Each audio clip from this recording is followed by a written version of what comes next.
Hello and welcome to this webinar, STEM Gets Kids Thinking, Talking, Reading, and Writing.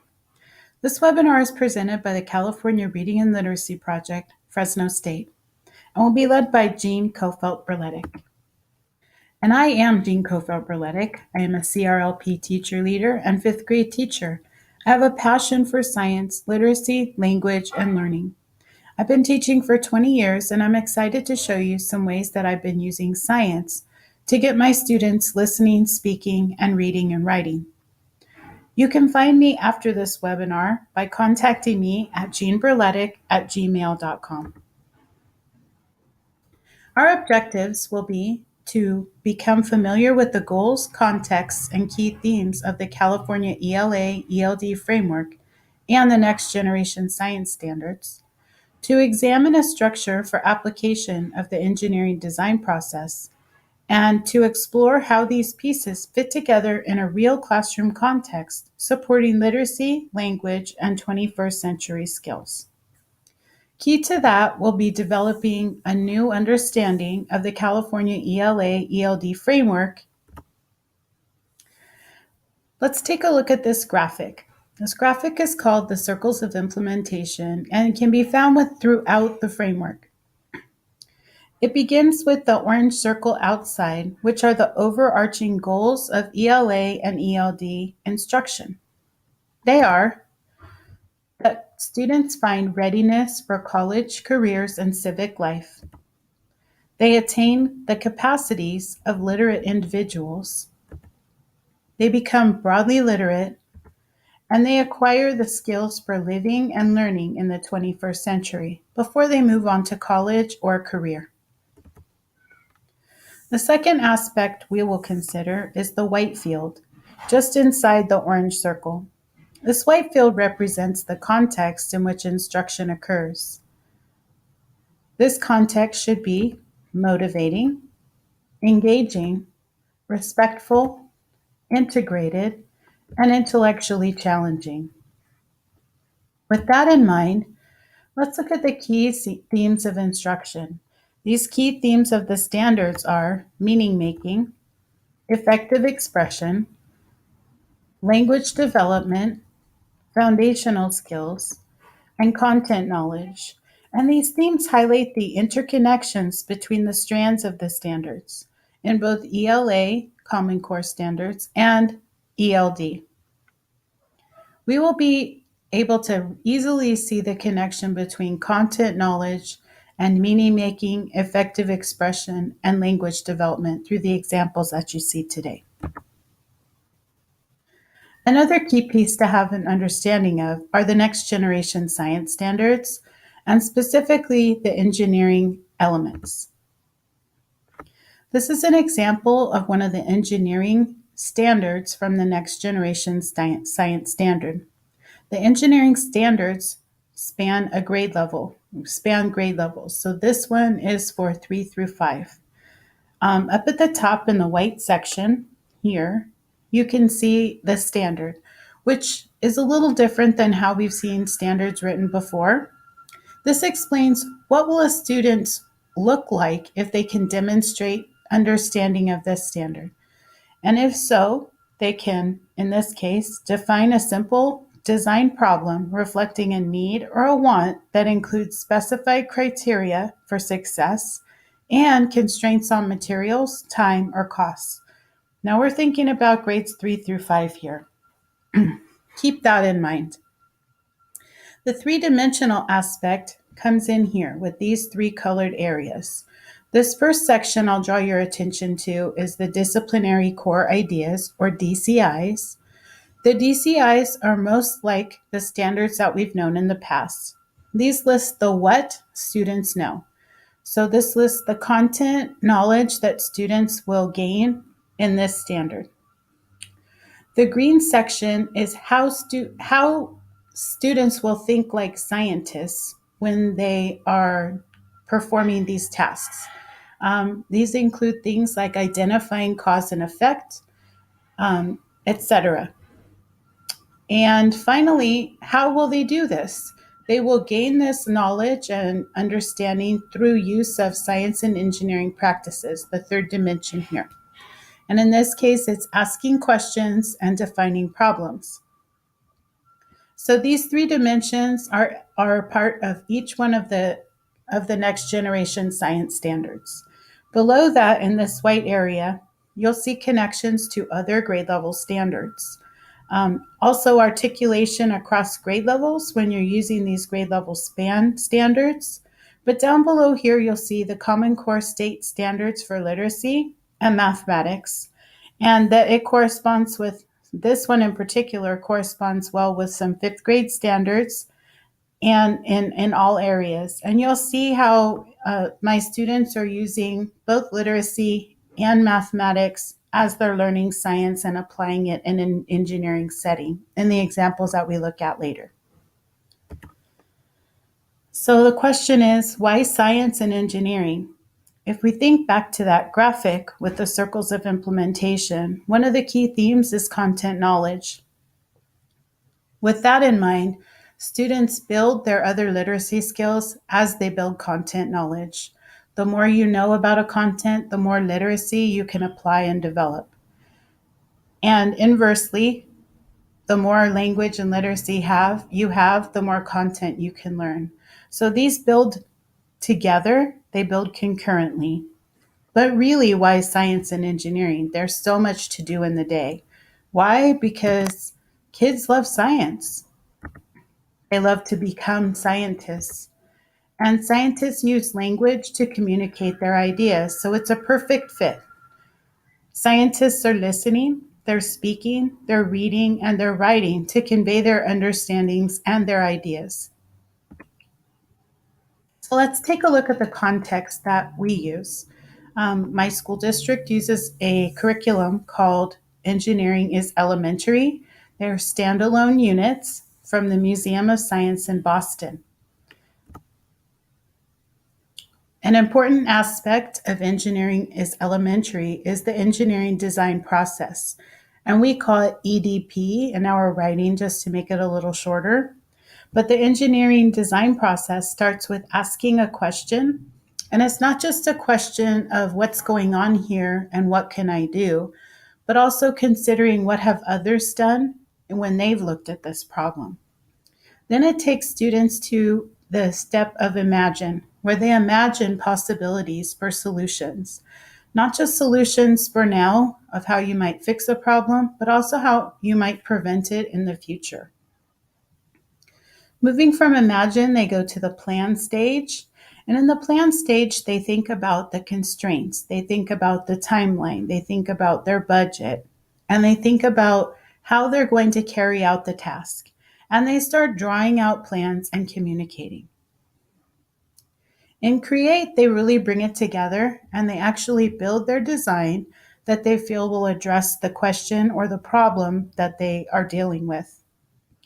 Once they do that, they gather data, they analyze their data, they think about how they could improve it, and then they go back to this step or back to the step of creation, but creation as an improvement.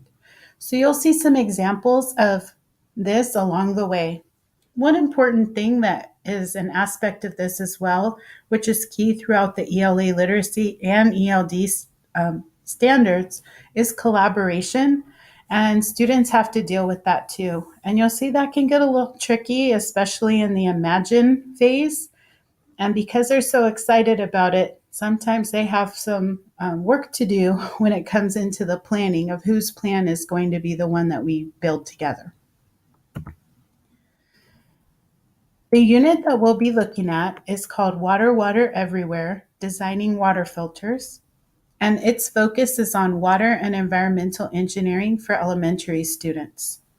This one matches up well with the fifth grade standards for both physical science, chemistry, and also with their focus on ecosystems. Each engineering is elementary lesson sequence. It has these steps. The first step, lesson 1, is a story that introduces students to a child somewhere in the world facing real-life engineering challenges an engineer in a real life setting, and the engineering design process in action. So a student will, the students read, it's a read aloud, and they listen to a story about a child somewhere in the world. Another focus of this program's materials is to broaden the ideas about what engineers are, who engineers are. And so there are lots of women in different engineering fields, and they're from countries and communities all over the world.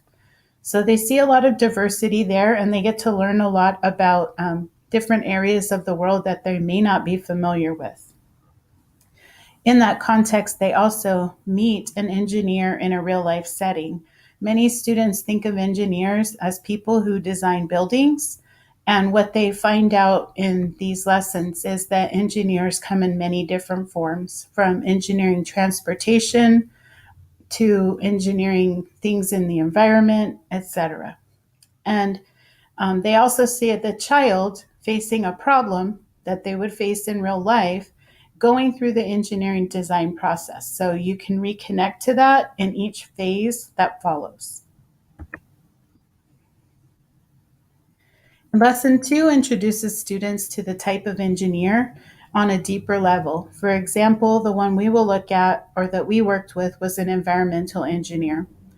They explore how the problem began, and they also explore, well, to a deeper extent, and consider that problem within their own community.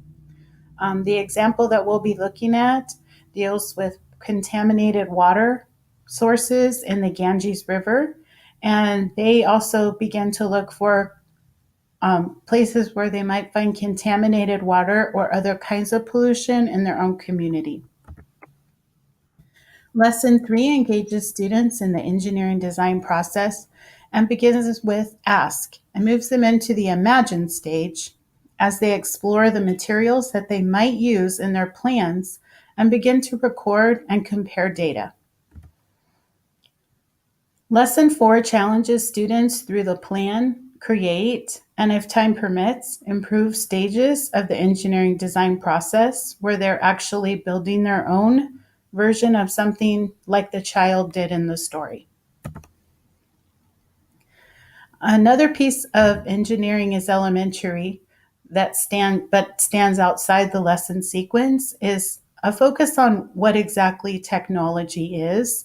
It's an introduction. Once students have done this, you don't do it again. So if they had done the what is technology aspect in 4th grade, we wouldn't have done the lesson again. My students had not, so we started from scratch. This lesson is called Technology in a Bag. What are technologies and who designs them? And it begins with a piece of technology that's a common everyday object placed in a paper bag on the table. And they have some questions that they are asked to answer about that piece of technology. I will show you an example. I asked them first, what is technology? And these were their ideas.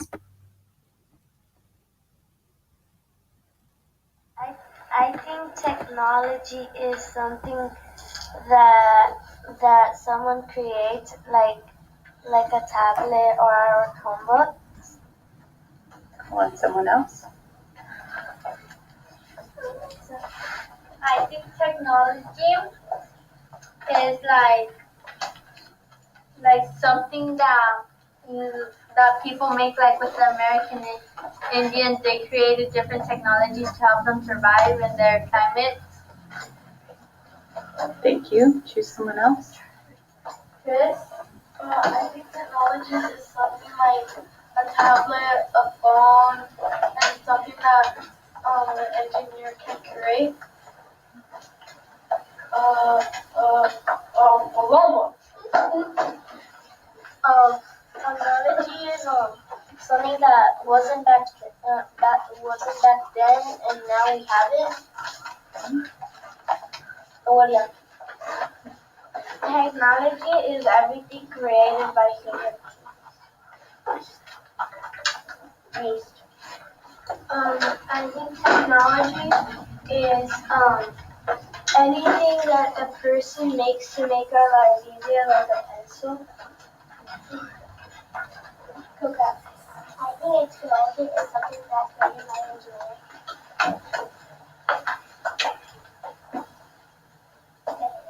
I think technology is like something that our engineers make.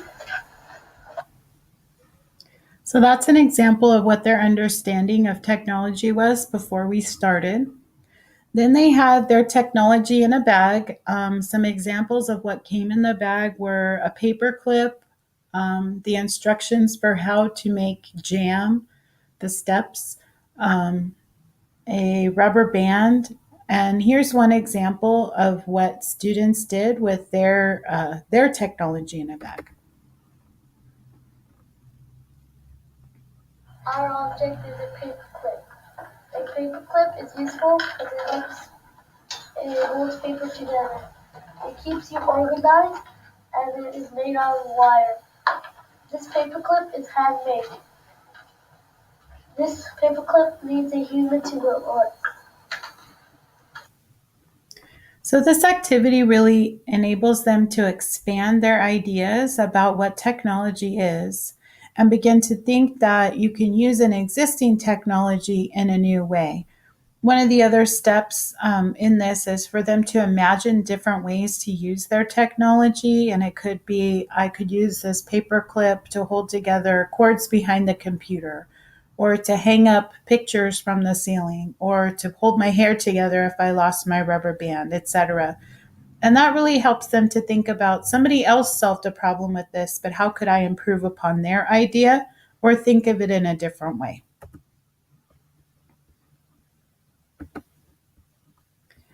So, following that lesson, we move on to the first lesson in this lesson series, which is Saving Salila's Turtle. And again, this is an environmental engineering story. I've added to this the pieces that I've done, which are before reading, during reading, and after reading support that I planned out using strategies from CRLP. The steps before reading are to activate prior knowledge. In this case, we did a think, write, pair, share, and we developed some background knowledge using a background overview and providing the students with a purpose for reading. And I'll show you the example of our background overview in just a moment. The think, pair, share, I asked the students, where does your water come from? And how do you know that your water is clean and safe? And what might you do if your water were not clean? What do you think would happen to people if they drink unclean or unsafe water? So this is just one piece of where does water come from? Water comes from the clouds when it's raining, or the oceans and lakes. I think water comes from clouds when it rains. I think water comes from lakes, rivers, or streams. So just to get them thinking about how where they see water in different places and how it's connected together. They also went on to answer these other questions and had some really interesting ideas about that. Many of them said their water came from the store and they knew it was clean because the bottle said purified water on it. So they have a lot of familiarity with purified water and bottled water, but not so much of a connection with how it gets that way. So the next part is to build a little background knowledge. The story takes place in India and talks about the river there. And so I showed them a map of India, of where India is in the world and where they are in California. And then we talked about the river, the Ganges River, and what people use it for.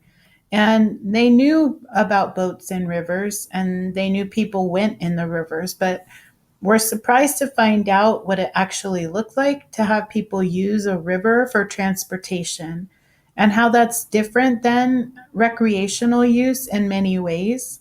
not just the number of people, but the types of boats and the cleanliness standards and etc. And then that people bathed in the river and also washed clothes in the river surprised them a lot. Then I showed them some other pictures of pollution, and we talked about what does pollution look like in our environment, and gave a definition to pollution, which is not provided in the book. So it is waste that dirties the environment. And then some key vocabulary that they need to have even before we start with the book. One of them is contaminants. And so we start thinking about what are contaminants, and we gave them some examples. Some of them are easy to see and easier to remove, and some of them are large and some of them are small. And we call these impurities. So this water is not pure. And this picture helped them understand that. Then we had a hypothetical graphic organizer, which I sketched out ahead of time.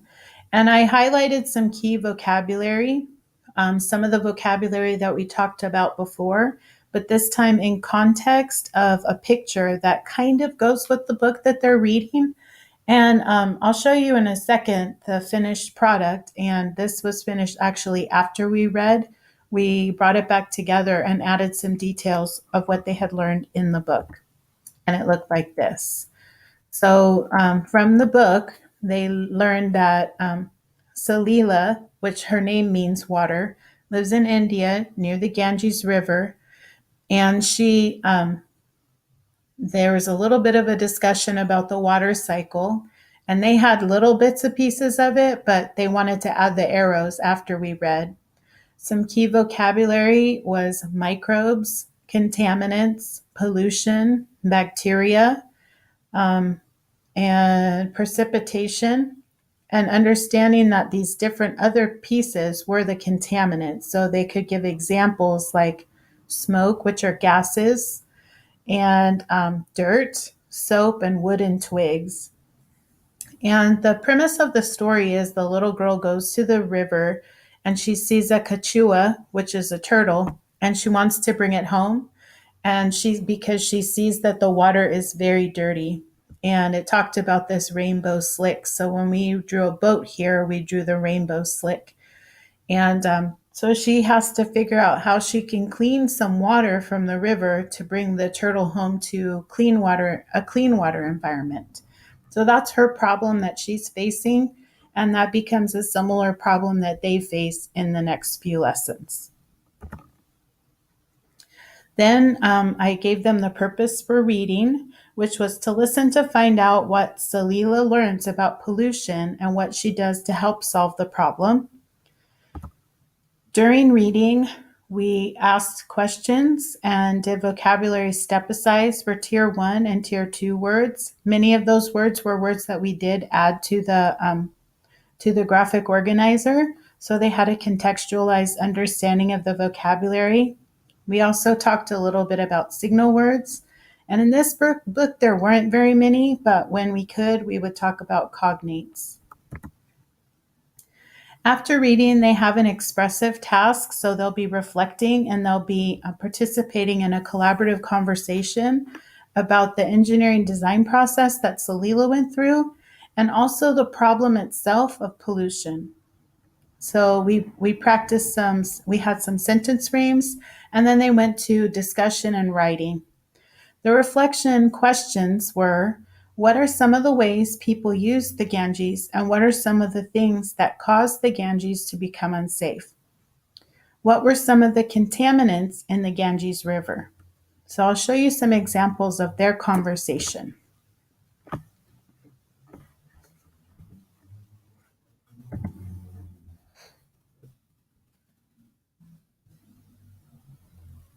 Joanna. Some contaminants are in the river are oil, smoke, dirt, and twigs, and they also transport the trash and smoke.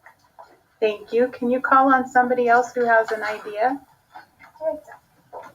Some of the contaminants that were in the in the river were oil, smoke, soap, dirt, twigs, bacteria, and the people's business that did it in the river. Okay. Does somebody have anything they'd like to add or say it in another way? Jennifer, there was also bacteria pollution and microbes. Okay, thank you. And just a note on those students, the first student you heard from, Joanna, she's in, her CELT score last year was a 3. And Jaritza, the second girl, she is a reclassified student, and Jennifer is an EL2.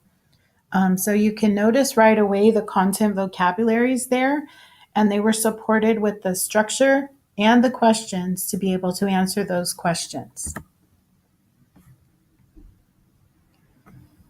Moving into lesson 2. So we built the background and kind of the wonder of why and how they might move forward.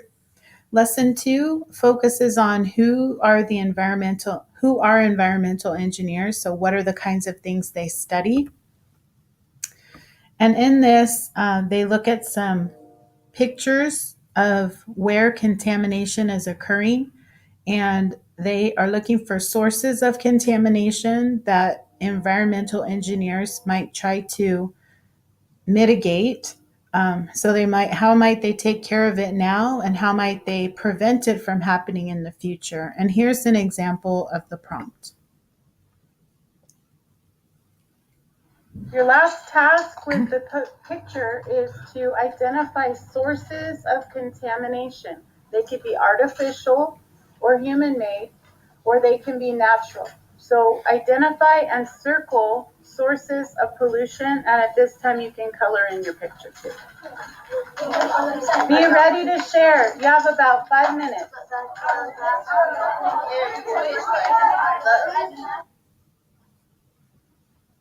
Okay, and here's a close-up on some students as they're actually identifying those sources of contamination.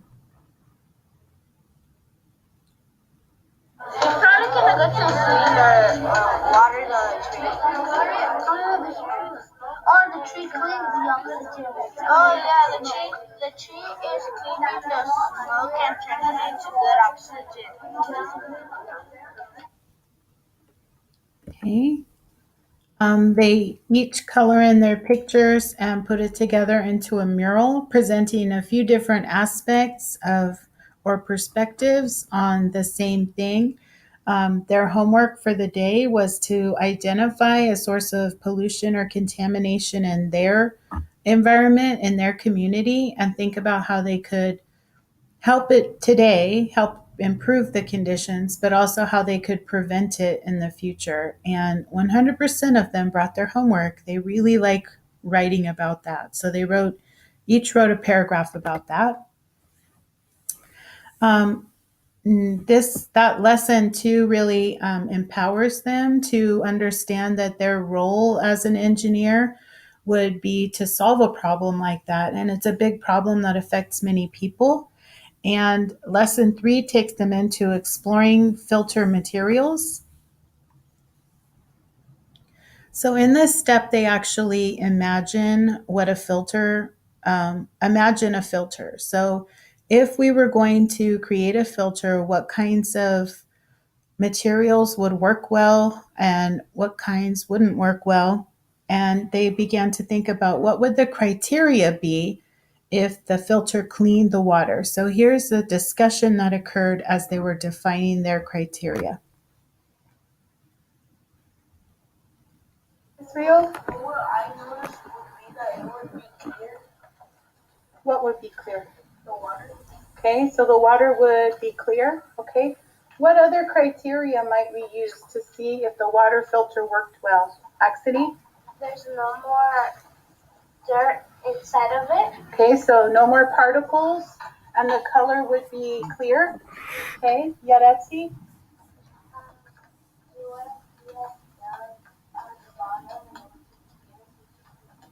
Okay, so it wouldn't be cloudy anymore. Okay, and Jocelyn? All the chunks would be filtered out because nobody wants to drink water that looks like that. And finally, Christopher. What we would see was that all this chunky stuff would come out, and then we would have a sample cup with the regular, what we have right now, and then we would use our filter to see if there's a difference or not improve. Okay. So these pictures are examples of them trying out 3 different types of material, filter materials, and they tried out sand and gravel together. They tried out screen, and they tried out a paper filter. And they had 3 different types of contaminated water. They had tea water, which had loose leaf tea floating in it. They had water that was mixed with cornstarch, which is actually really hard to separate. And then they had water that had potting soil mixed into it, which turned out to be the easiest one to separate because it didn't leave any color behind. They tried each of these different types of filter material with each of theirs, and they figured out this was how they were deciding which would be the best materials to put together into a filter later on. So this is one student's notebook of what they recorded about each of them. So the screen, they described the properties of the screen and what it was good at filtering. So they gave an example. So it has many small squares, and it can filter large particles like rocks, bugs, twigs, and leaves. That the coffee filter was had tiny holes, microscopic holes. It was thin and papery, and that it was delicate. And they found that it filtered very well, but it took a long time. The gravel and sand together really surprised them because they saw both of those things as dirt, but they found that the gravel and sand also filtered very well. And they figured that bigger pieces would get stuck behind the rocks or the gravel, and the smaller pieces would flow between the tiny pieces of sand. So they talked really well about these different aspects of it. And here is when they actually start imagining how they might put these together into a filter of their own.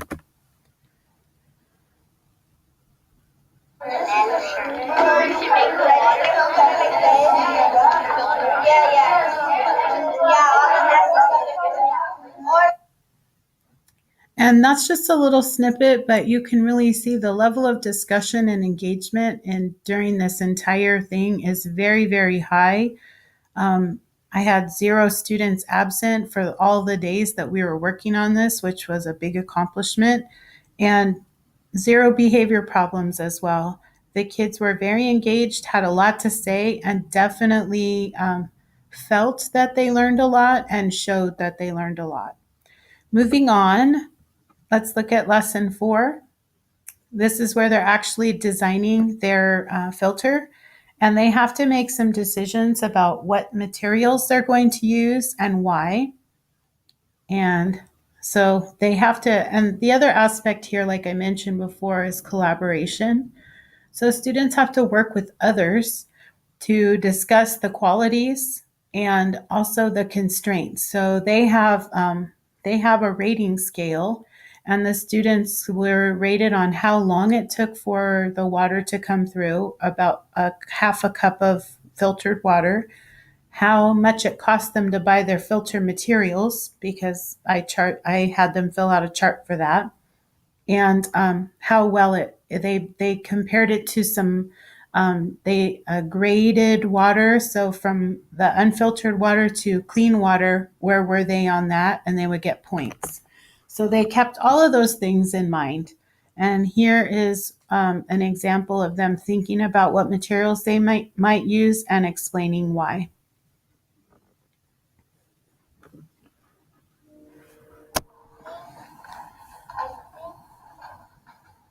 The paper filter and the gravel will work because the paper filter can work by putting the water on it, and the chunks will fall out and it will work. Okay, thank you. And again, Joanna is an EL3. And here's another example. And this student is just reclassified in September this year.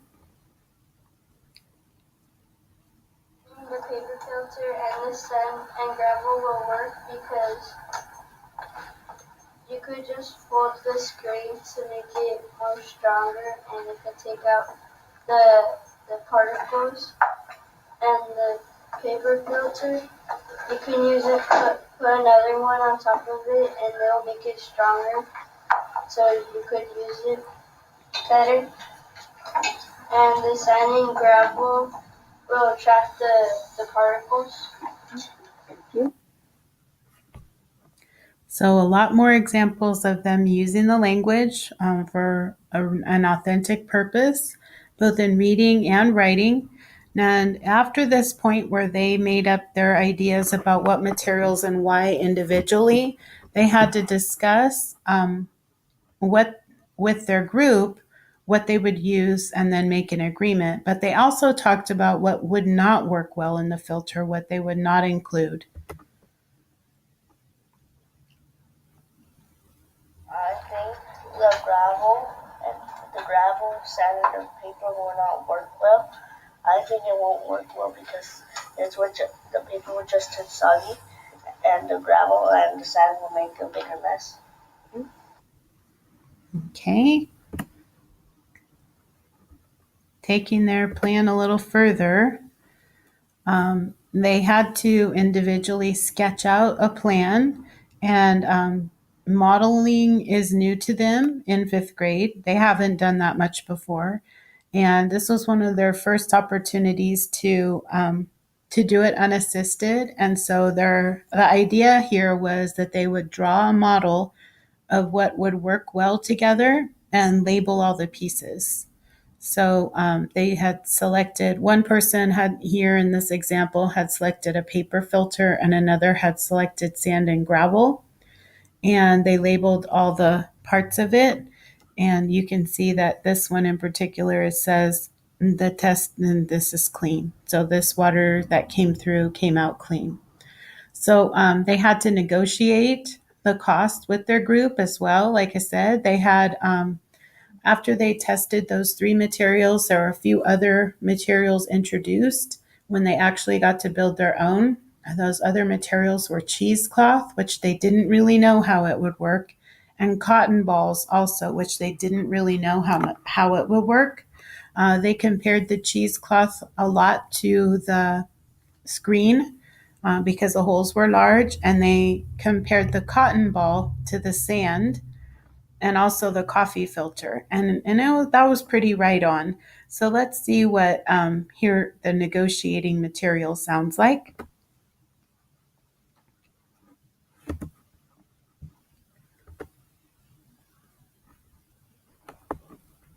Only half. Yeah. 50 cents.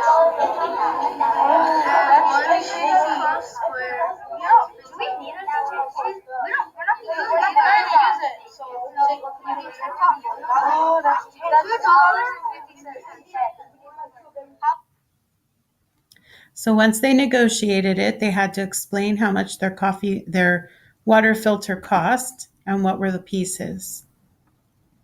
Nice. So it's going to be that one, huh?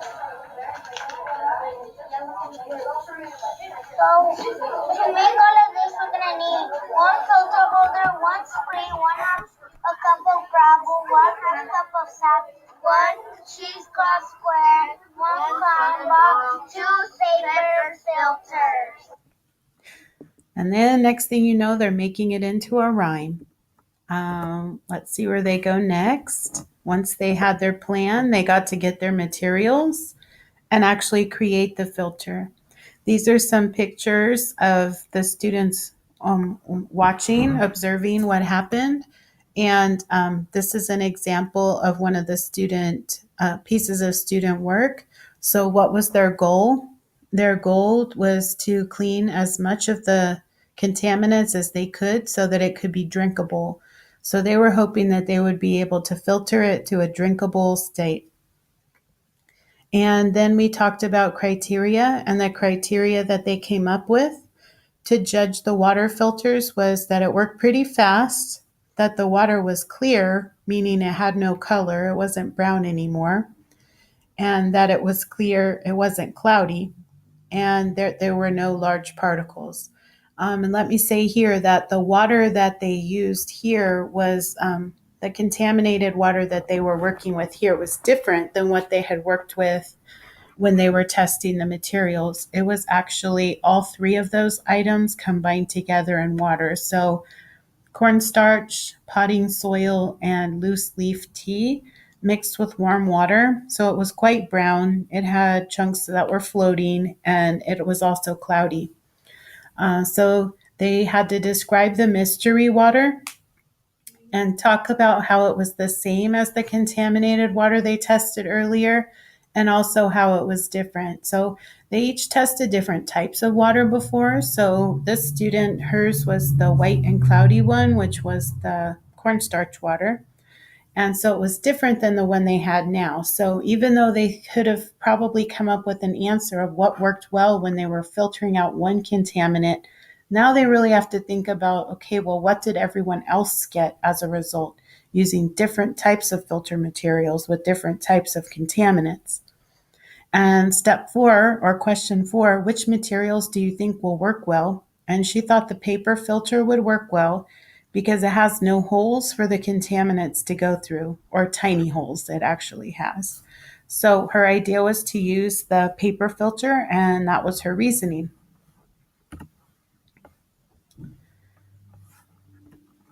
So lesson 4, they design the water filter and they actually also improve it. So I'm going to show you this example, the same student actually, and what her notebook looked like. And she describes how the water changed after she filtered the first water, and how it was similar and different to the mystery water that they filtered later with different materials. So she had screen, paper, and sand and gravel, and a very well labeled model of what happened, where the dirty water was, where the filtered water was, etc. And here's an example of them comparing this to the previous filter that they had created. It's going faster than the other one. Wait, guys. It's all like that. So in this one, you see that they were at least comparing the speed. Many of them took a long time to filter the first time. And then the students had to reflect on how the engineering design process helped them to understand or helped them to create a filter and how the filter worked. So this first student says we use the EDP, or the engineering design process, to filtrate contaminated water. First, we ask questions like how would we make it work? Next, we imagine how we would do it, and we got to planning. Then we created what we had planned. Last, we approved by spending less on things like filter holders, screens, gravel, sand, cheesecloths, etc. And that our total cost was $275 because we just bought. And so she explains her changes. In conclusion, the EDP helped filtrate contaminated water, and our score improved. And I would probably use more of the materials like sand and gravel, or maybe more paper filters. So she was reflecting ahead to if I had an opportunity to improve my design one more time. So this group actually improved their score. Interestingly enough, many of the students were very hung up on trying to spend less money and ended up getting worse scores the second time around, trying to cut corners. And when many of them said that they would go back to their original design if they had a third opportunity to do it. On the right-hand side here, you have another example. Explain how you use the EDP to solve a problem. We use the EDP, or engineering design process, to solve the problem of filtering polluted water. We asked ourselves how we would build a filter, what materials would we use, and in what order would we use the materials. After, we imagine how our filter would be and how it would look and how clean the water will turn out. We designed our ideas and then combined them to make a good filter to use. Then we created our filter using materials like coffee filters, cheesecloth, cotton, sand, gravel, and screen. We also improved our filter by using material that really cleaned the contaminated water. I think that to improve the filter, I would use the material in different ways so I could experiment how to clean the water or filter water better. So those were their reflections on using the design process. This was the first time they had ever engaged in this engineering design process, and they're excited to do it again in a different way. This other reflection is my own reflection, and this is a student of mine who came from Mexico to California in fourth grade, and he's a fifth grader now. He's been here about 14 months, and he loves science. And on the left, you can see I'll step you through what it says. The first part is a response to their question of where does water come from? And he wrote, the water comes from rain, and they put them down so they can get water to your home. So he draws in the picture here a tube that goes from the ocean to the house. And so you can see he's got some little idea there about I think, the water cycle, but also that there's a connection between water in natural places and water in your home. And he wrote technology, and he also had a paper clip. And he said that it's made of wire, and it's made by humans, and they use it to help themselves. And in the bottom there, you see he was asked, what is the problem that Salila was solving? And she was looking for a way to clean the Ganges to help the turtle and the people so they would not get sick and they would live better in a better place and get better water. And then you can see on beside that the example of his screen, of his filter that he designed. And he put why he would put those in different places, and he has it labeled as well. And so you can see, I think he's amazing with the amount of English that he's doing and the amount of writing that he does, especially in science, because it's so motivational for him. And those are my examples. I would like to go back to the ideas that we talked about first in the circles of implementation, and hope that you can connect to those ideas of integrated, motivating, engaging, respectful, and intellectually challenging being the context of these lessons, and that they really do work together to bring out language development, meaning making, effective expression, and content knowledge to really motivate students to learn and give them real, authentic ways to communicate and purposes for communication, for reading, writing, speaking, and listening. And along with this, I will send you some more examples of photographs and videos of these students working, and so you can get a better idea even of their work. But off to do more science and more literacy.